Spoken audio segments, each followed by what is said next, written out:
On arrête en fonction de la quantité. Théoriquement, la détention et la consommation de marijuana est formellement interdite sur la voie publique. On ne peut pas être en possession de drogue, c'est une infraction administrative.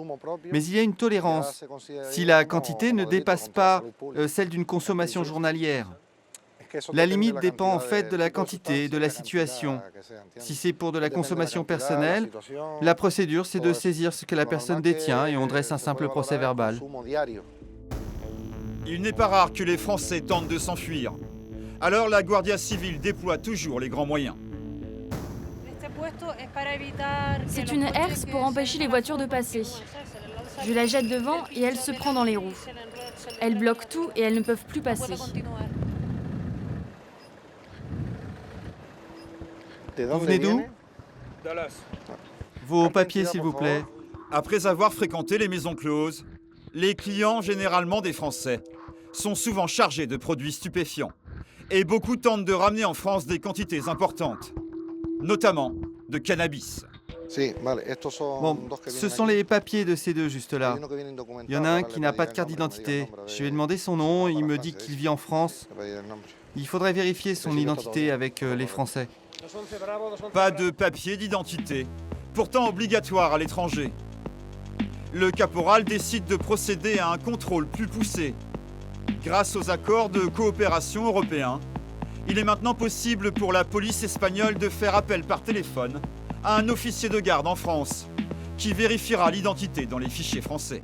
Ce que nous avons de plus, évidemment, ici, ce sont les Français. On est juste derrière la frontière, avec Perpignan. C'est normal qu'il y ait beaucoup de tourisme français. On a évidemment quelques Hollandais, mais ce qui prédomine le plus, ce sont les Français. En quelques minutes, l'homme est formellement identifié. Pas de drogue sur lui, le véhicule peut repartir. Les Français trouvés en possession de marijuana risquent une amende pouvant aller jusqu'à 30 000 € selon la quantité.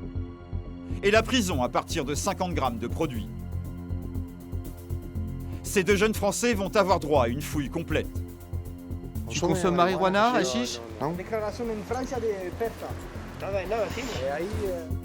Pas très convaincant pour le caporal Raoul, qui décide de passer la voiture au peigne fin. Le chien a marqué sur cette zone. Allez, vas-y, cherche. Le chien a marqué sur cette zone. Quand j'ai demandé au conducteur, il m'a dit que son ami avait consommé dans la voiture. C'est sûrement parce qu'il a consommé que le chien a marqué. Il suffit de l'odeur. Le chien ne réagit pas seulement à la substance, mais aussi à l'odeur. En Espagne, c'est légal ou non de fumer de la marijuana?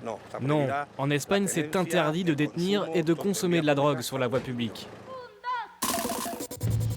C'est sourire aux lèvres que repartent ces deux jeunes consommateurs. Mais pour la Guardia Civile, la nuit est loin d'être terminée. Il est 2 h du matin, le dispositif de contrôle du caporal Raoul se déplace sur la frontière entre la France et l'Espagne. Sur la route de la frontière, on voit de tout. Marchandises illicites, trafic de drogue, des armes, des personnes recherchées par la justice. Mais vous voyez, la frontière est aujourd'hui totalement ouverte. Il n'y a plus de contrôle fixe. Ce qu'il nous reste, ce sont les contrôles inopinés des véhicules, d'un côté et de l'autre, car nous devons tout de même être là pour contrôler et assurer la sécurité des citoyens et leur bien-être. Cette voiture, pourtant immatriculée en Espagne, va faire l'objet d'un contrôle très poussé. Arrêtez-vous, monsieur. Contrôle de la Guardia Civile. Le conducteur de ce véhicule a marqué un arrêt sur la chaussée, aussitôt après avoir repéré la présence d'un contrôle routier. Nous allons procéder au contrôle du véhicule.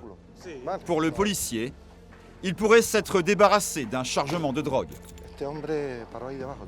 Là-bas, au niveau du virage, en nous voyant, il a freiné et il est reparti.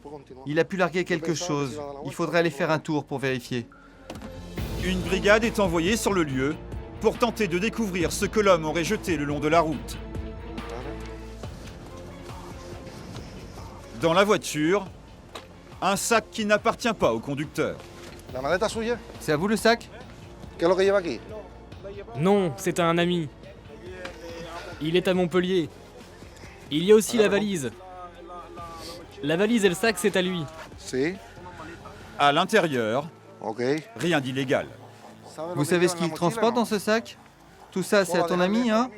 Mais pour le caporal, ce sac est la preuve que l'homme n'était pas seul dans la voiture. Le conducteur a sans doute déposé son complice afin qu'il passe la frontière à pied. Une méthode souvent employée par les usagers de cocaïne et de cannabis.